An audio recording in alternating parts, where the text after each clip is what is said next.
Hey friends, how's it going? It's the 16th of October, and on today's podcast, we'll be going over a variety of news articles that I came across, including updates to Gitmo, actual real witches conjuring over Brett Kavanaugh, trying to cast spells on him.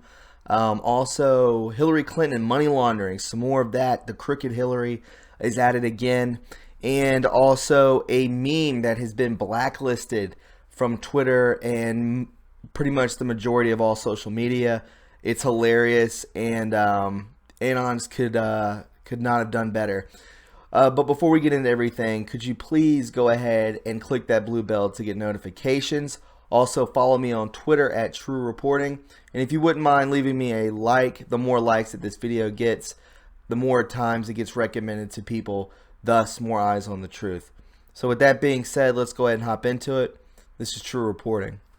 So we see here, this is from about a week ago, 8 days ago. There's a reason for the Gitmo upgrade. Last summer, there were reports that the U.S. wanted to spend as much as $500 million to upgrade the prison facilities at Guantanamo Bay. The Trump administration has already encumbered $200 million to be spent for the project this year. Rumors abound regarding the justifications for these expenditures, one of which is the prediction that military tribunals will provide the human fodder to fill Gitmo prison cells. This is based on a presidential executive order signed into effect on March 1st that updated and clarified the U.S. Code of Military Justice, clearing the way for Nuremberg-style tribunals.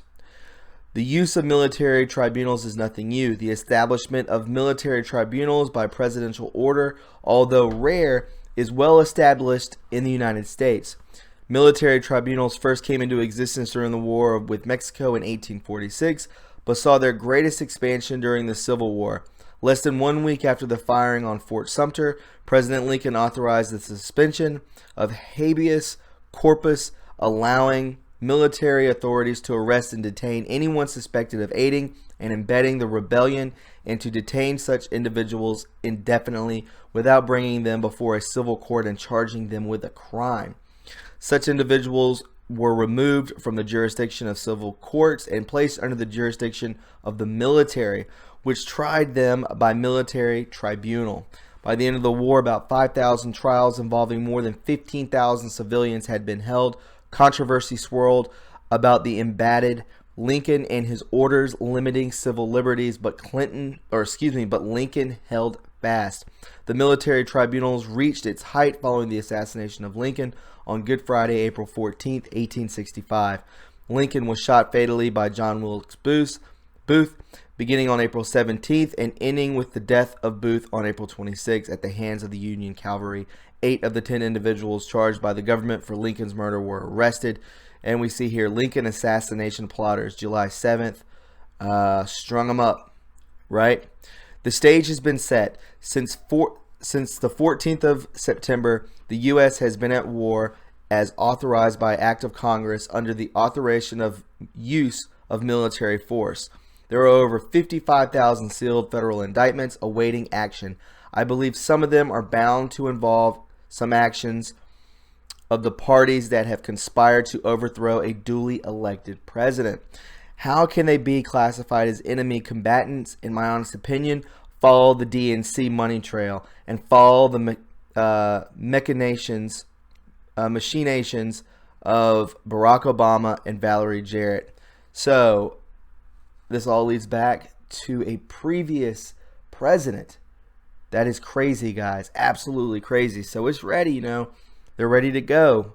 And speaking of corruption and trying to overthrow a sitting president, we see here more corruption. Bombshell. FEC records indicate Hillary campaign illegally laundered $84 million. The press continues to feed the dying Russia collusion conspiracy theory, spending Friday's news cycle, regurgitating Democrat talking points from the just filed Racketeer Influence and Corrupt Organizations Act lawsuit against the Trump campaign, WikiLeaks, and Russia.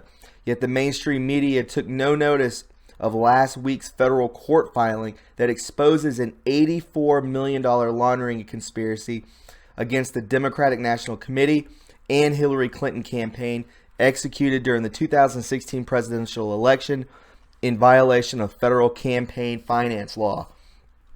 Basically, the lawsuit filed last week in a D.C. district court summarizes the DNC Clinton conspiracy and provides detailed evidence from Federal Election Commission filings confirming the complaints, allegations that Democrats undertook an extensive scheme to violate federal campaign limits.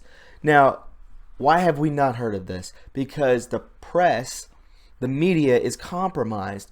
There'd be no way they would touch this with a 10-foot pole, but yet some do, and this sneaks its way out onto the internet. This will never see the light of day in mainstream media, yet very interesting, right? Things are happening behind the scenes. You can bet your bottom dollar. So we need to check into this. Witches launching a ritual to hex Brett Kavanaugh, still working to bind Trump. This is pretty crazy, guys. I love this kind of stuff. Justice Brett Kavanaugh officially joined the Supreme Court this week amid high political tensions. A throng of real-life witches are fighting back by hosting a spell-casting ritual against Kavanaugh in New York. Do you remember that they did this against Trump also? The event is set for October 20th in Brooklyn, New York, and it's already sold out. Isn't that crazy? Stuff's real, guys. It's very real, very real. They work with the devil. They can definitely conjure things. So, but good will outweigh this. Please pray for Justice Kavanaugh and his family. God only knows what they're trying to hex on him, right? Please join us for a public hex on Brett Kavanaugh upon all rapists and the patriarchy at large, which emboldens, reward, and protects them. We are embracing witchcraft's true roots as the magic of the poor, the downtrodden, and disenfranchised, and its history as often the only weapon, the only means of exacting justice available to those of us who have been wronged by men just like him. So what are they trying to say? The only weapon? Like what is the outcome of the weapon, right? More than 10,000 people have liked the ritual to hex Brett Kavanaugh page, while some 900 others say they plan on attending. Kavanaugh will be the focal point, but by no means the only target, the page says. There will also be a second ritual afterwards, the rights of the scorned one, which seeks to validate, affirm, uphold, and support those of us who have been wronged and who refuse to be silent any longer. It continues. So witchcraft is just working with the devil. That's all it is.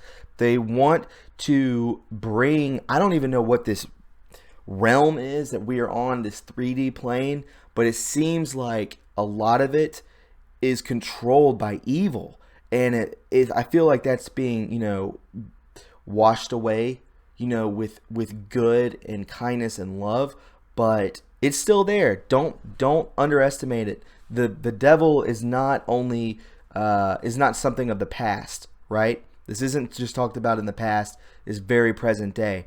There will also be a second ritual afterward. That's what I read. Part of the event proceeds will go to Planned Parenthood. I mean, doesn't it all just fall into place? What do they do with the fetuses? What do they do with all that? They sacrifice this stuff. It all is like this. It's all one and the same, right? Many people have turned to witchcraft to fight for progressive values in the run-up to the midterm elections. The hashtag #WitchTheVote campaign on social media is instructing people on how to use occultic powers sway the vote in their favor. Unbelievable, right? We can't do this alone. We need witches and progressive communities from all over the U.S. to get involved. Send us your favorite progressive candidates, and let's raise awareness for ballot questions that can change people's lives. Read a post on the Witch the Vote Instagram page. So, right. That's absolutely crazy, guys. So we need to be very positive and send good thoughts to Kavanaugh and the Trump administration. This is not a joke. Some people say, oh, it's Halloween, it's just being spooky. No, there's a lot of truth behind this. There's a lot of power behind it too. So we need to be aware of it. So guys, I don't know what algorithm if I say these three letters, but you do see them. I'm not going to say it because it will probably flag my channel, but I wanted to read this to you because it is hilarious. The new meme that is out, actually it's been out for a while, but 4chan picked it back up. So it says, from time to time, and especially if you're a fan of science fiction, you may have had the thought that nobody around you is actually real. That sentiment has taken root in anti-progressive parts of the internet as a dehumanizing meme, and it borrows some familiar gaming terminology. About a month ago, a meme along those lines took root on 4chan and among anti-progressive online communities. It's called the meme, and it goes like this. Out there in the world, there are literal, those three letters, the term for non-playable characters, so I'm just going to say that, okay, in video games, who have no internality whatsoever. There are some giveaways, of course. They spit out canned lines like, good weather today, huh? And flock to the normie trends. Are Ugg boots still a thing? And for the most part, share the same uncritical world view. This is crazy. The classic melancholy meme Wojak, a sad man crudely drawn in Microsoft Paint, has now received the non-playable character treatment with Wojak. So this is it right here, guys. That's what it looks like. Part crackpot social theory and part elementary school insult. Hold on, let me read it one more time. It is called the non-playable character. The non-playable character meme originated from a deeply comical medley of bogus physics and stupid religion found on messaging board 4chan. Originally posted in 2016, it resurfaced last month. I have a theory that there are only a fixed quantity of souls on planet Earth that cycle continuously through reincarnation, a 4chan poster wrote. However, since the human growth rate is so severe, the soulless extra walking flesh piles around us are non-playable characters or ultimate normal fags who autonomously follow groupthink and social trends in order to appear covetingly human. Non-playable characters aren't even worthy of a classic wake-up sheeple. They can't. Here's where things get interesting. Around the time a lot of us were assigned to read The Catcher in the Rye in middle school, it was normal to have a edgelord thought about phonies or being one of a few who is capital A awake. The non-playable character meme takes things a step further into a political zone where mass outcry against, say, serial harassers, racial injustice, or Trumpian ideas is dismissed as not just inherently uncritical, but prima facie evidence of a lack of human consciousness. Non-playable character, the poster continued, say the same crap, including Sports Ball, the new Adele song, XD, oh my god, and just be yourself. The poster also cites a political example, Trump is Hitler, adding, if you get in a discussion with them, it's always the same buzzwords and hackneyed arguments. They're the kind of people who make a show of discomfort when you break the status quo, like breaking the normie barrier to invoke a real discussion.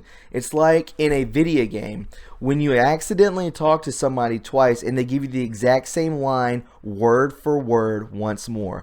Essentially, some large portion of society's normies, pop culture fanatics, and Trump haters amongst others who speak in cliches are in fact non-playable characters with no internality, agency, or capacity for critical thinking. Like townies in Pokemon, idly parked outside the same house day and night, constantly ready with the same contrived one-liners, these in real life, non-playable characters aren't thinking for themselves. They can't. The 2-year-old 4chan post, despite its laughable premise, fueled a meme last month that has some scary implications. How to tell when someone is a non-playable character wrote an anti-SJW alt-right journalist, Ian Miles Chong, on Twitter last month. Logic and facts in an argument do nothing to change their mind and only cause them to just repeat themselves ad infinitum, like a limited dialogue script that loops on itself in a video game. In the last month, Chong has referred to several people as non-playable characters, an individual who insists that the OK hand symbol, which has been misconstrued as a white supremacy symbol, is racist and is using it is fireable. Someone who might read bell hooks in college to impress a girl in gender studies elective class, people who misuse the word trauma to refer to any mildly uncomfortable experience, and ironically a former New Yorker fact checker who claimed on Twitter that the vast majority of men simply do not consider women to be full human beings. In some corners of the internet, non-playable characters is beginning to replace the term SJW. According to ex-World of Warcraft developer Mark Kern, non-playable characters have the following qualities: incapable of independent thought, wants everything done for them, constantly needing coddling. He published his checklist after another developer accused him of being a right-wing hack. The tweet evidently was meant to compare so-called SJWs to these non-playable characters. It's now a common refrain on Reddit, with posts on the Donald saying the left is just a meme of lunacy come to life. They're just non-playable characters in the game of life, or in reference to economic experts wildly condemning tariffs. Here we are with one of the best economies in U.S. history. Only brainwashed non-playable characters believe what experts say when those claims are contradicted by reality. What makes this marginal, stale meme built on edgelord logic worth half a thought is what the idea of an non-playable character speaks to. Non-playable characters have no agency. Non-playable characters don't think for themselves. Non-playable characters don't perceive, process, or understand. Non-playable characters arrive at the same worldview not because it's authentic to their experiences, but automatically as a descriptor. It suggests that those to whom it applies aren't even human, but are rather functionally robots or clusters of computer code. That this has resonated as wildly as it is funny, but also a little scary. It's one thing to claim that a person's strongly held views are informed by nothing at all, but entirely another to imply that they're completely on autopilot. This is dehumanization, a way of reconceiving your enemies as objects, pawns, strawmen, tools, at best dismissing large swaths of people you disagree with. This way betrays a lack of empathy for people whose experiences differ from yours, an unwillingness to consider that if a vast number of people happen to agree over something, it may be good to examine why. At best, it is a great utility for spreading bogus conspiracy theories, but who among us can say they've never mashed A as a sum expository non-playable character rambled on, wishing all the while they had the option to silence them or worse. So that is what those three letters mean. It is taking the place of a SJW, that these people are just robotic. They don't even think for themselves. They're dead inside because they are beyond even being a sheep. Are they even real? Are they just computer code in this simulation? The choice is yours. Really, it's your opinion, but I find it to be hilarious. And that's it for me, guys. If you found this to be informative and you enjoyed it, please go ahead and click that like button, and please subscribe to my channel. You can follow me on Twitter at True Reporting, and if you would care to donate to my Patreon, $10 or more will get you free shipping on car decals True Reporting. Where we go one, we go all. And also t-shirts, QAnon 17. If you would like those, definitely go to my PayPal in the description box below and leave me your mailing address. I send them out every Friday, and this Friday won't be any different than the others. So guys, I hope to talk to you soon. I hope you had a great time, and we'll talk to you later. Bye.